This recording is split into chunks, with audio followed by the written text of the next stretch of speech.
Welcome to Golf Industry Guru and the Gig Podcast, where we interview the best and brightest golf and hospitality leaders on the planet. On today's episode, you will learn some proven real-world solutions that'll help you and your team solve some of your biggest golf business challenges. So stick around for some tips, tools, and training to get you, your people, and your business powered on. Here's your host, James Cronk.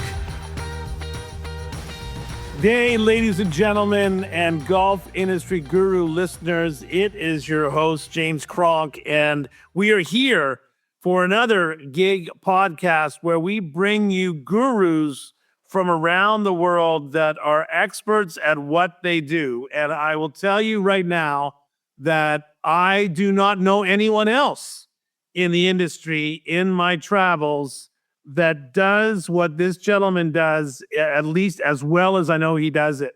It is a fascinating and important and timely topic that is critical in today's thriving world of the golf industry. No matter where you are, this topic is relevant to you. And I want to just share with you a couple interesting little tidbits about this topic today. So first of all, the tagline on his LinkedIn profile is "Fix the soil, save the planet."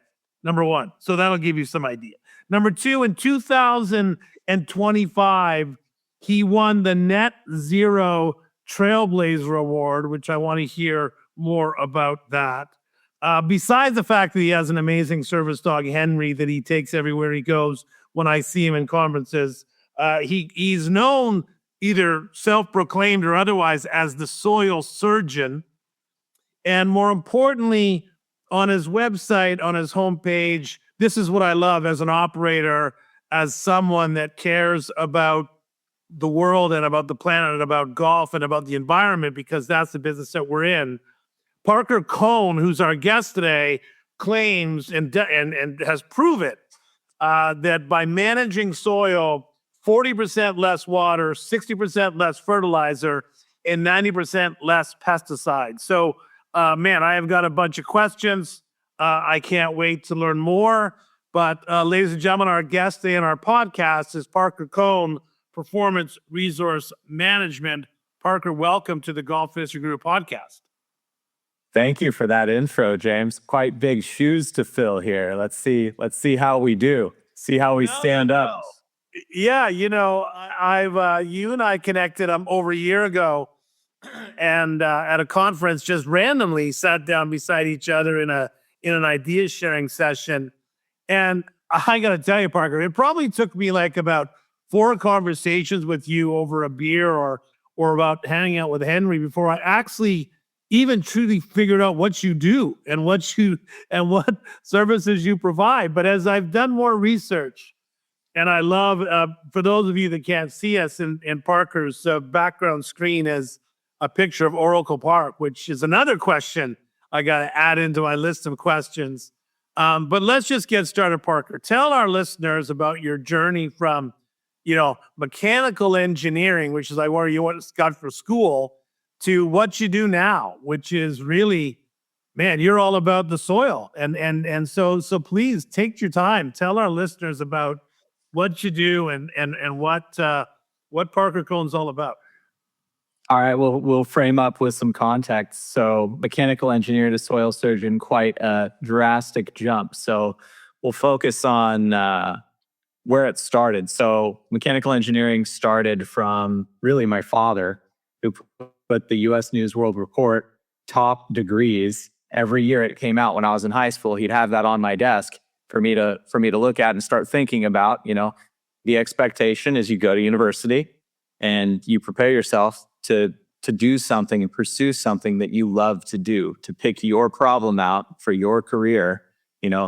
So when you go to work, you're doing something you love, because if you're doing something you love, you don't work a day in your life, right? That was the concept. So mechanical engineering was always in the top 4 for applicable degrees to obtain as a 4-year program in the U.S. And so it had the most applications to real world problems that I was very much interested in building a toolkit, if you will. Going to university, I go there with an empty toolbox. Each class I take adds another couple tools to the toolbox that I can use to then go out and be marketable to employers or be prepared to solve big problems. So what really I took away from mechanical engineering was you're trained to think in systems. So you think inputs, constraints, failure modes, performance over time. What variables can I control? What can't I control? So when I was in school, I'm looking for this big problem to solve, right? And my logo is a water drop. So very passionate about water. I discovered that waterborne illness is the leading cause of death in the world. So I'm inspired by making change, by leaving the world a little bit better than I found it. Is kind of the goal: fix the soil, save the planet in a variety of ways. But very passionate about water due to the amount of pain and suffering that is caused by lack of sanitation and access to clean water in this world. 2026, pretty tough to believe that over 3 million don't make it every year because of waterborne illness. So how did I get to soil and golf? So when looking at big problems, how do I make a massive change to the water infrastructure, right? Where do we even start? So in school, I learned 90 or 80% of the water used in the state of California goes to agriculture. 80%. So we have less than 20% that we see, and golf courses are included in that less than, but they're not lumped into agriculture. So in peeling back the layers of the onion, really start to find out and learn about soil and how soil health, we have overlooked the aspects of biological soil health or treating the soil like a living, breathing organism over the past 100 years of commercial agriculture. We monocrop, we till excessively, and we use synthetic forms of nitrogen chemicals, pesticides, herbicides, fungicides.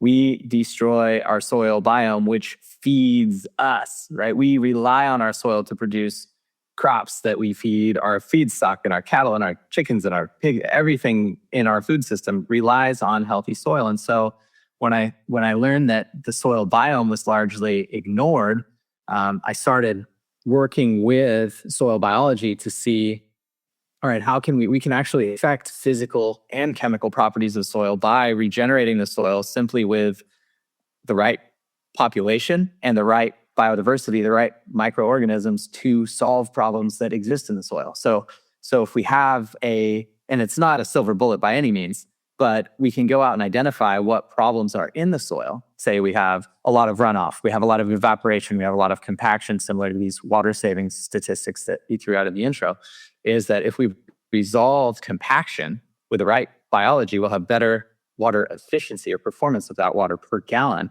and end up being able to use 40, 50% less water while not just maintaining, but improving the performance and the conditions. So very, very long, drawn out intro, but super passionate about, water, environment, public health, sustainability, which means to me, meeting the needs of today without sacrificing the needs of tomorrow, right? That we don't overdraw our resources for the future.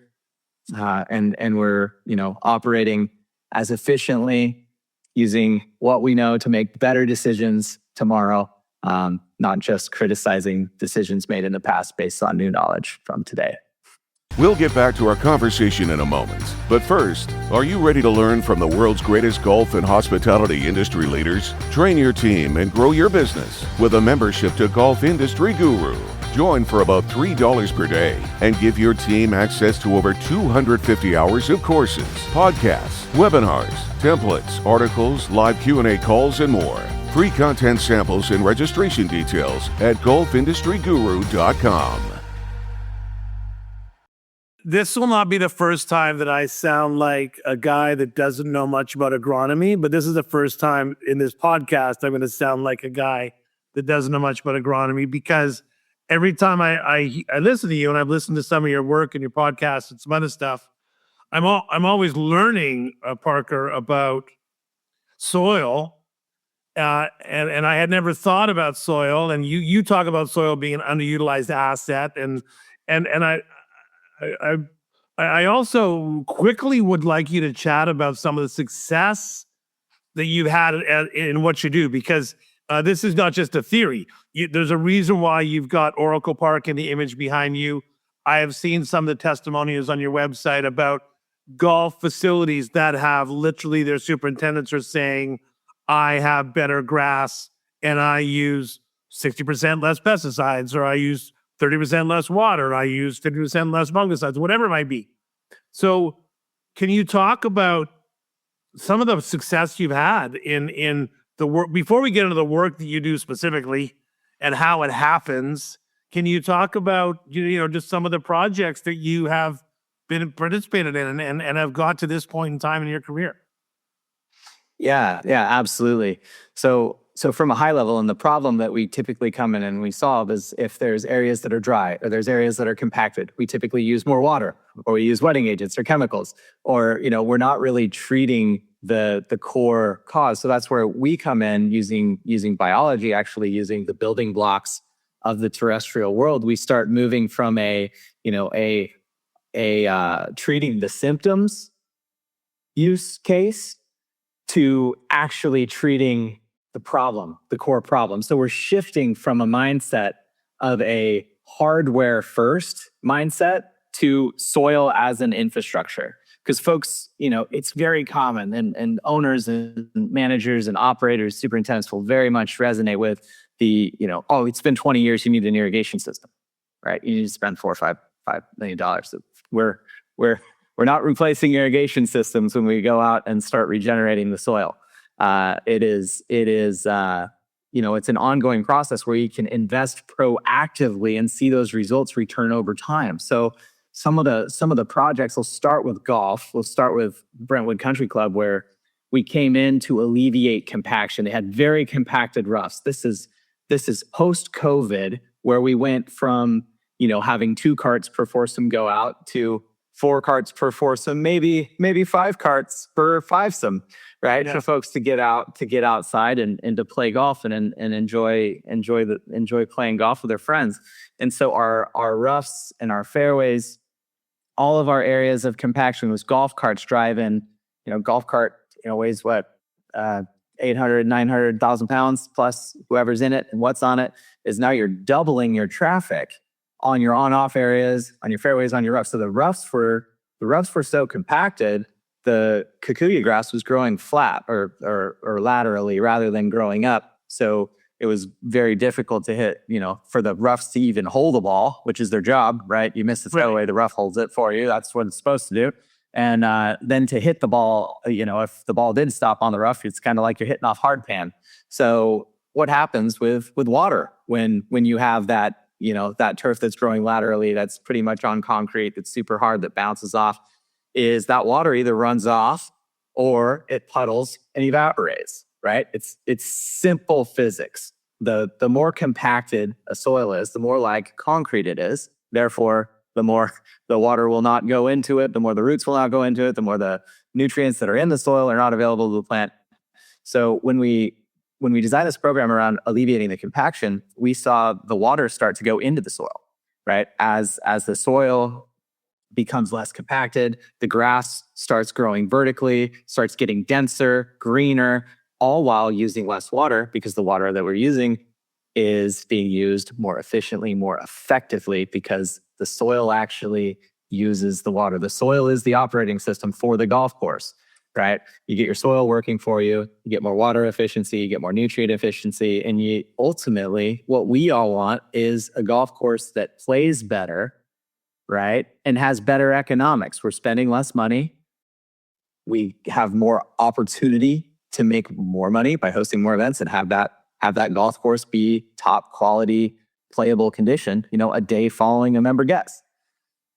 So when you describe kind of that compaction area, once again, the general manager seat that I sit in that has a superintendent that tells me, hey, James, I got compaction on, 12, 13, 14, 15. We're going to rope it off. We're going to do some aeration. We're going to do some, core aerification. We're gonna do large tines.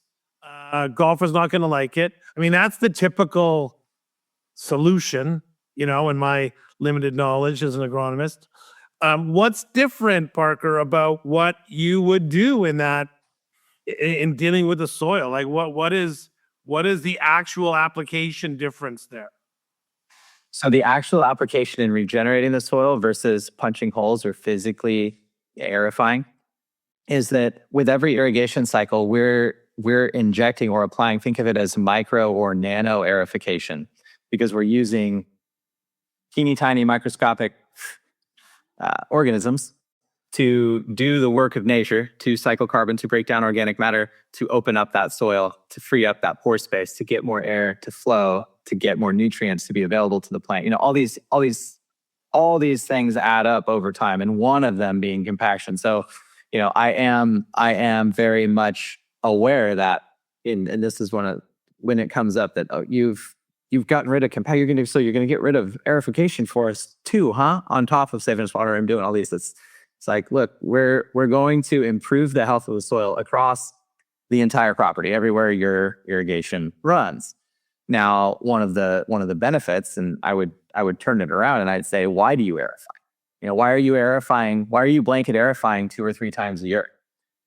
And your mileage may vary on your answers, because if it is drawn to compaction or managing organic matter, okay, we have scientific bases for both of those conditions. Now let's track those after, commissioning one of our systems on your property.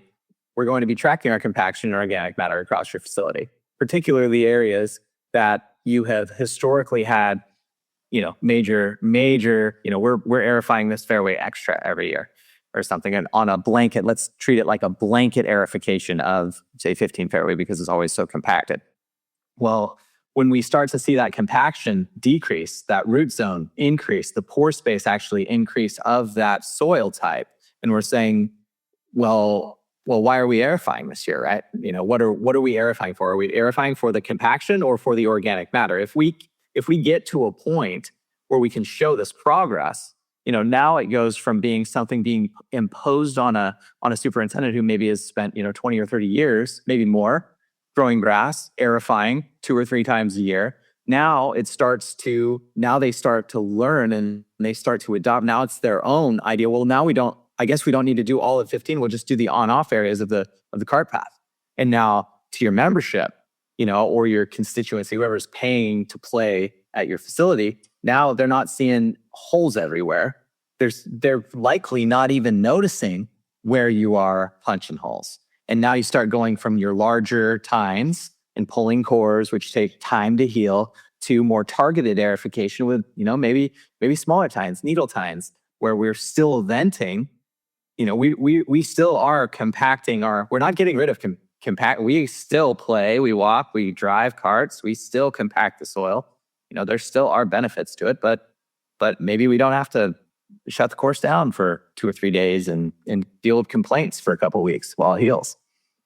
Managing safety and compliance at your golf facility doesn't have to be overwhelming. Introducing the Toolbox, an all-in-one health and safety solution built specifically for the golf industry. Streamline your safety processes, manage staff training, equipment safety, chemical usage, hazard identification, and incident reporting, all from one easy-to-use platform. Save time, ensure compliance, and empower your team to proactively create a safer workplace. Learn how the Toolbox can help your golf facility thrive at thetoolbox.tech. Have I got it right that, you're talking about biology? So, you use the term biology soil management, right? Biological soil management, right?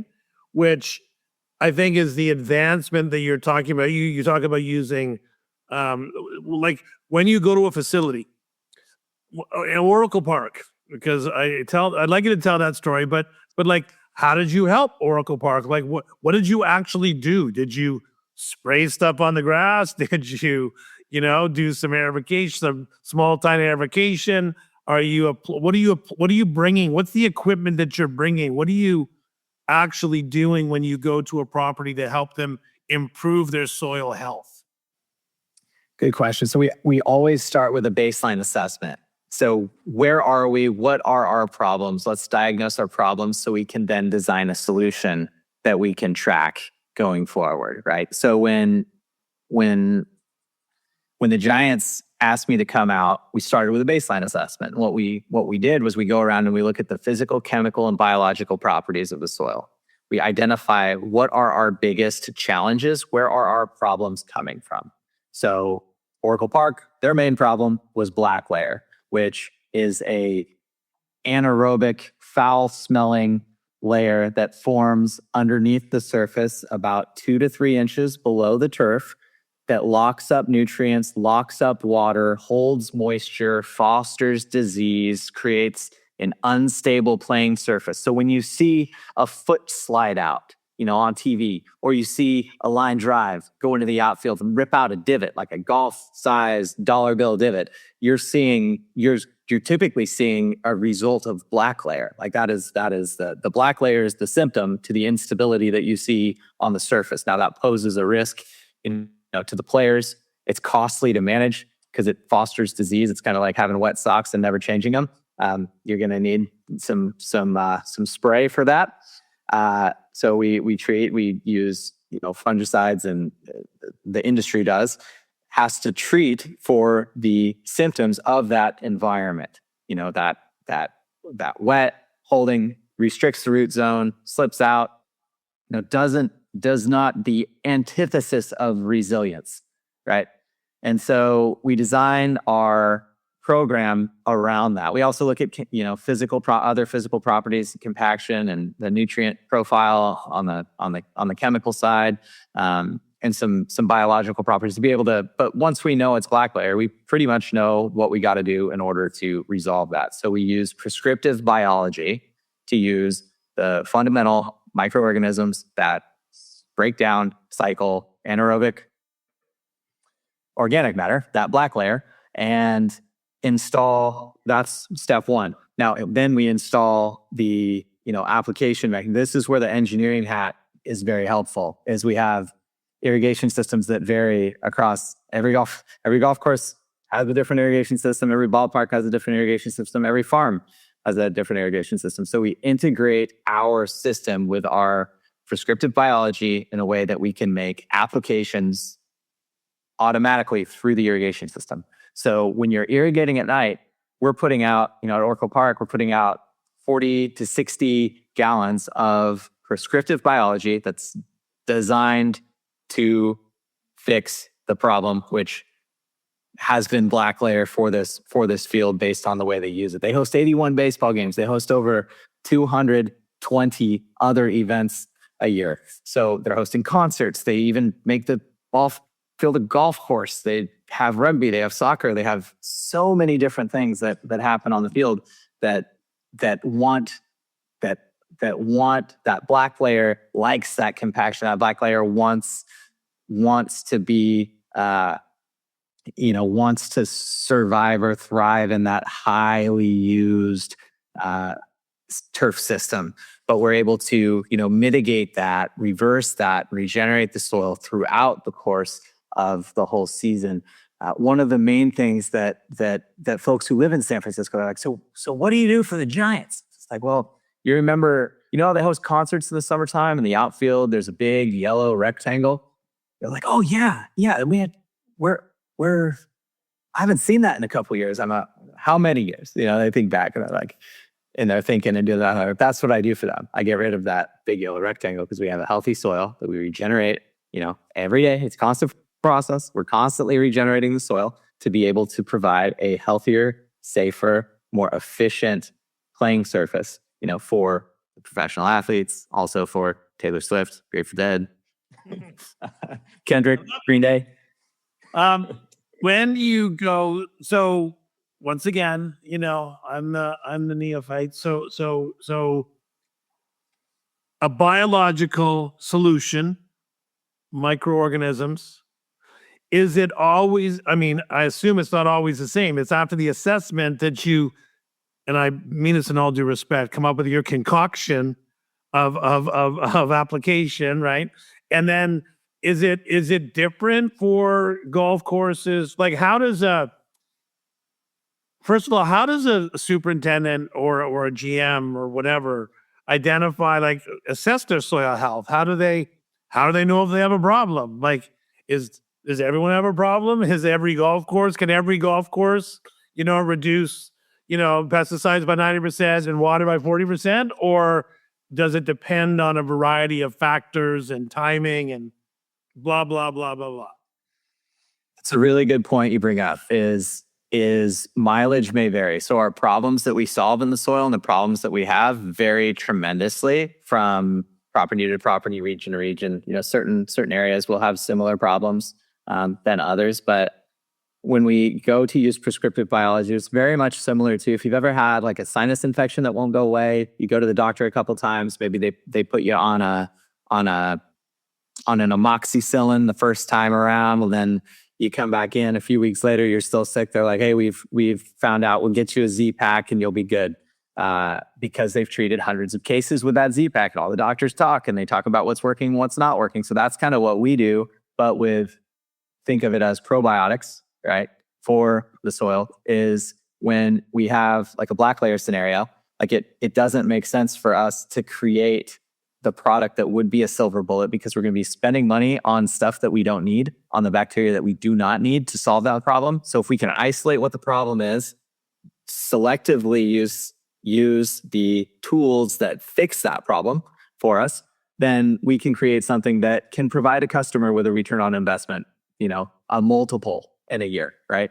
Which is ultimately what this boils down to. And we have to hang our hat on is, look, we can look at a couple line items and provide return on investment for you. It doesn't have to be super complicated. Here in Southern California, all we got to do is look at the water bill. Yeah. And we're providing return on investment. Forget about your blanket aerification savings, which is 6 figures. Forget about your blanket fertility savings, which is 6 figures. Like, forget about all that stuff and just focus on one thing and generate or create that return on investment. And so our process is iterative, right? So we're constantly looking at what is the next problem, constantly getting better with every season that goes by. In my 30 years in the club business, I have worked with so many wonderful superintendents that are progressive, that are innovative, that are always looking for solutions. And I worked with a handful that, this is how I've done it for 20 years, James, and get lost, take your newfangled idea and, take a hike. What are some of the obstacles you face? I guess a couple things. Number one is how is this received in the agronomy business and the I understand the financial return, but how's it received from the, prove it? You must get a lot of prove it, Parker. You must get a lot of people that just, roll their eyes and come on, you can't save me 40% of my water bill. That's BS. So what are some of the challenges that you face in getting buy-in or kind of getting adoption and how is that going? Are there other organizations like yours that are providing these types of solutions? Is this a new way of soil management that is sweeping the land? Tell me about that part of it. Reception is the most challenging part and the most trying part of my job, of my career, is how you are received by the industry, how you are received by your customers. And there's a few things that go into this. So one of the things is, did you go to Orlando for the GCSAA show? Have you been to one of those? I have the superintendent's show. Not in Orlando, no. In other parts. Okay, great example. Every other booth is pushing 50% water savings, 60% water savings with this new flashbang thing, company you've never heard about. They're here this year, they're gone the next year. They're replaced with others, right?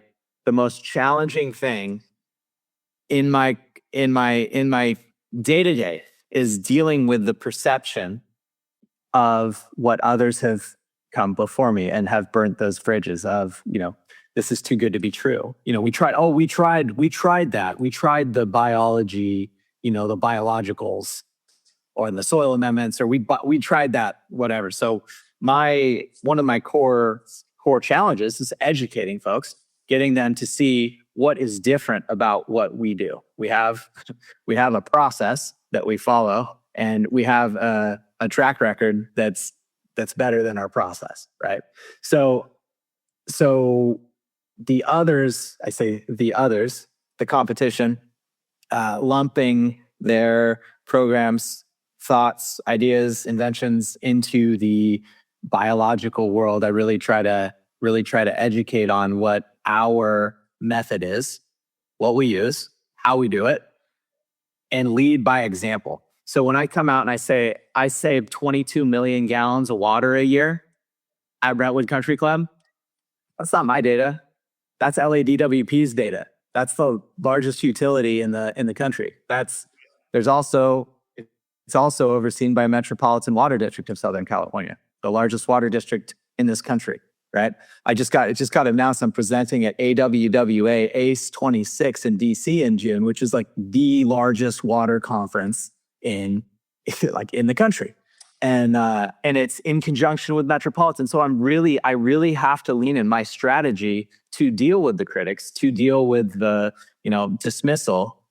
My strategy has been to partner with the most respected water agencies, utility providers and it takes the better half of a decade to build these relationships and to get on the radar through their programming.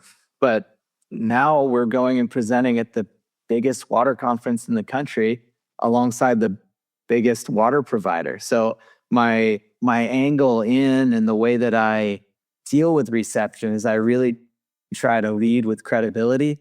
And the way that I do that is by forming these public-private partnerships with the utilities that I think really differentiates what we do from others. Because there's a bunch of technology that promises to save you money on water, get rid of fertilizer forever, get rid of verification. Yeah, we've heard that a million times.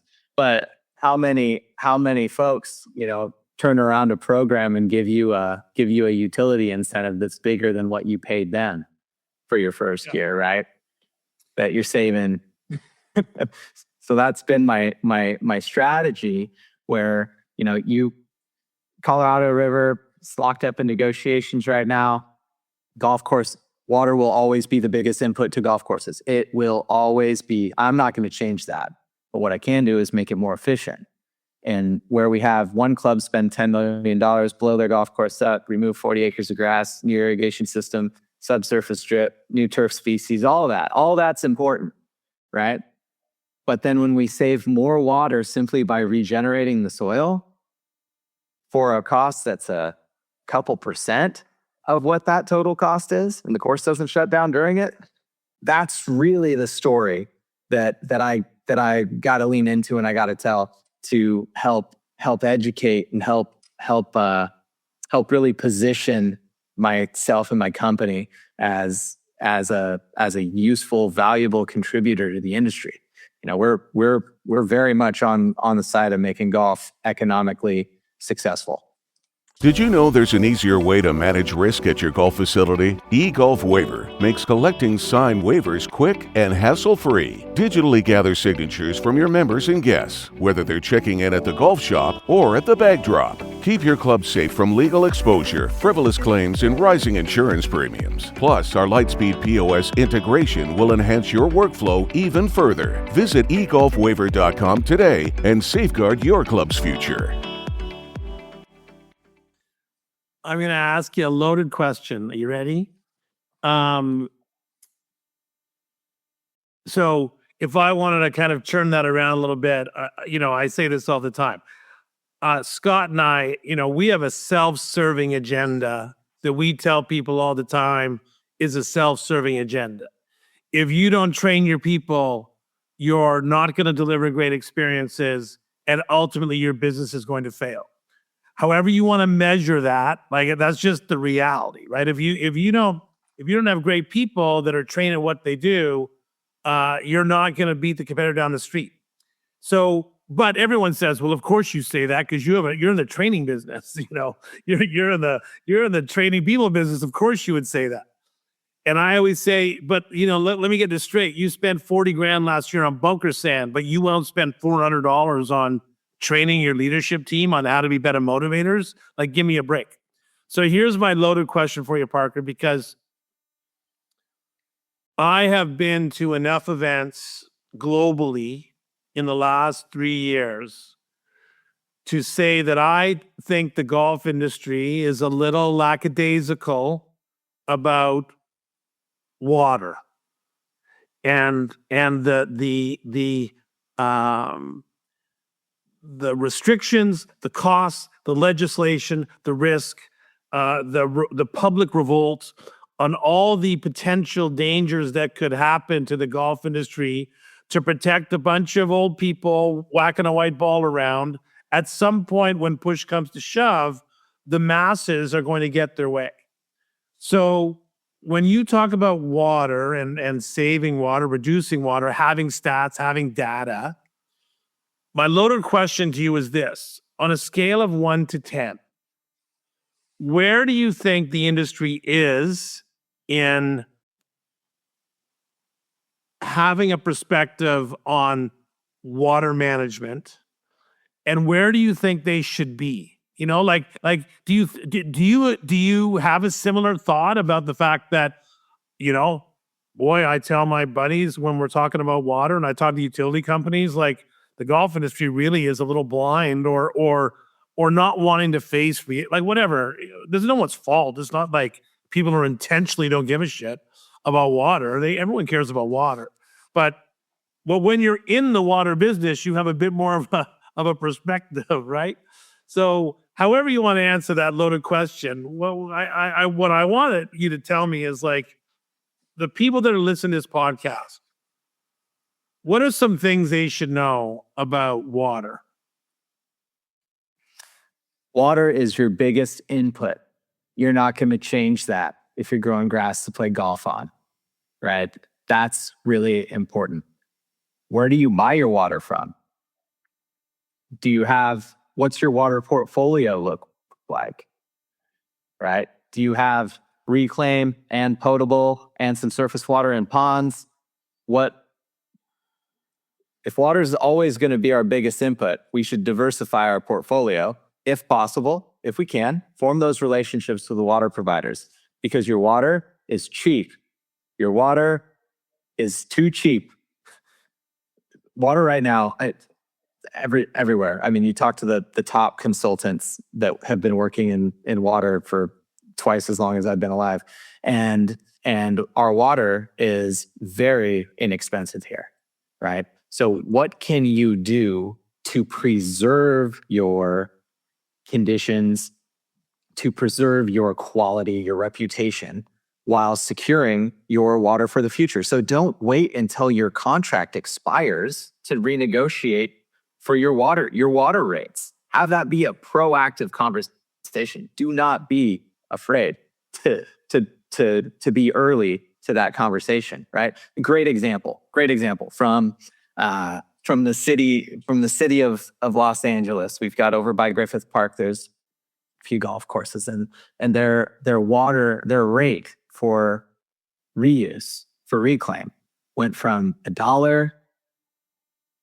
believe it was $1.76 per unit. That's 748 gallons. $1.76 to $8 per unit. Huh. This last year. So water is cheap. It's going to become more and more of an expense, but it's going to hurt if you don't address it head on, right? Have the conversation actively, know where you get your water, form your relationships with your water provider, with your utilities, because believe it or not, your water utility is in the business of selling water and you buy a lot of it. So that's a valuable relationship to have and to form That's probably my biggest takeaway from if the the owners, the managers, the folks just be proactive. Do not wait. Don't sit back and wait for there to be restrictions. Don't sit back and wait for your rate to quadruple on you. Be proactive, form the relationships with your water provider, diversify your portfolio if you can, and start making strides towards that next water contract. And for those facilities that operate in a different reality, where they're not buying water from a utility company, but maybe it's part of a real estate development, maybe it's part of a waterway that is being diverted, maybe there's more construction, maybe there's, it's a chemical issue about, water and environment, et cetera, et cetera. Maybe it's a political issue in your neck of the woods, wherever you are. Unless you have your own spring that's, underneath your golf course that can service your millions and millions of gallons of water, which is very rare, then at some point in time, like you said, whatever that proactive strategy is, it's so incredibly important that you have that. And I know you've got examples, and if people want to reach out to you, Parker, you can give them examples of ROI and all that stuff. And that's not why we're here. We're here to talk about a different way of managing soil and treating soil that is out there. And I thought it was very, very valuable what you said about the fact that, partnering with the utilities companies, because they're in the business of saving water and managing water. So if they like what you do and they know you can save a client 22 million gallons of water in a season, well, guess what? They're gonna like you. They're gonna put you up on stage and give you awards like the Net Zero Trailblazer Award. Parker, we're finishing off. I wanna ask you about the future. In your world, like when well, most of the time we're talking about AI, we're talking about robots, we're talking about how do we get a robot to rake a bunker at 5:00 in the morning in the rain, because we can't get a 18-year-old to do it. But in your world, Parker, like what are the innovations or what are some of the things that you think are going to from a growing grass standpoint? What are some things that you think people in the industry should be paying attention to or being aware of or looking into or learning more about? Or what are some of the things that you think 5 years from now is performance, resource management going to be doing the same type of thing? Or is it going to be, some other technology that you think is going to be coming down the pipe? Yeah, I think it's a good one. I think we're gonna be in the phase of mass market adoption in that 4 or 5 year. We're national this year, coast to coast. We've got some very high level projects that are getting started, and we're gonna begin to ramp and scale within the company. I think there are a couple from an innovation standpoint. I see a big trend. This is across all the agronomy tech, is we're moving from a habit-based, calendar-based feedback loop to a precision agronomy feedback loop. So we're starting to incorporate data into our decisions. The example of blanket aerification versus spot aerification, for instance, blanket fertility versus spot fertility.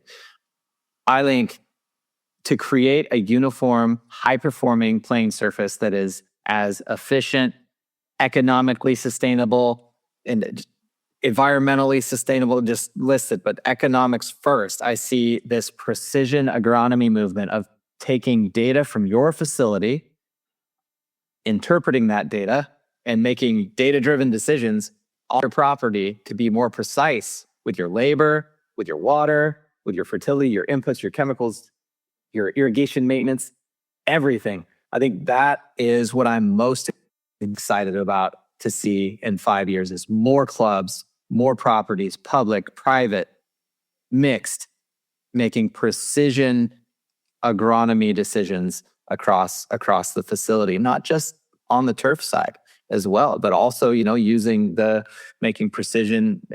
making data-driven decisions at the restaurant, with the cart, with the beverage cart, with everything, right? I'm really excited for that. Yeah. There and there's so much technology out there that can help us do that for us, so that we don't have to, learn Excel, and we can really just kind of, use that data to make better decisions. And it's happening in every area. Why would it not happen in water management or in soil management or in agronomy? Listen, Parker, I'm way more educated than I was before, and even then, I'm not that educated to the level that I would like to be, because I just find your work and your topic so interesting, so innovative, so valuable to the golf industry. So, listen, really appreciate coming on the Golf Industry Guru podcast. How can our listeners learn more about performance resource management, connect with you? You're coast to coast. I don't know if you're in other parts of the world yet. Maybe you will be, but how can, if someone wants to learn more, what's the best solution for them? What's the best way? Best way to go about getting in touch or to learn about what we do is to check out our website, prmsoil.com. Also, LinkedIn. We're pretty active on LinkedIn. Spark up a conversation there. We've got ways to get in touch on the website. So check it out. There's some case studies up there. If you're interested in a specific problem, there's a way to book a time, with us on the website. So look forward to seeing how we can support you in your golf course management operation. Awesome, Parker. How's Henry doing? Oh, he's doing good. He's passed out right now on the other side of a water dish. A little bummed. We've got some clouds and a little drizzle in San Diego today. So he's on the depressed side of dog life, if you can imagine that.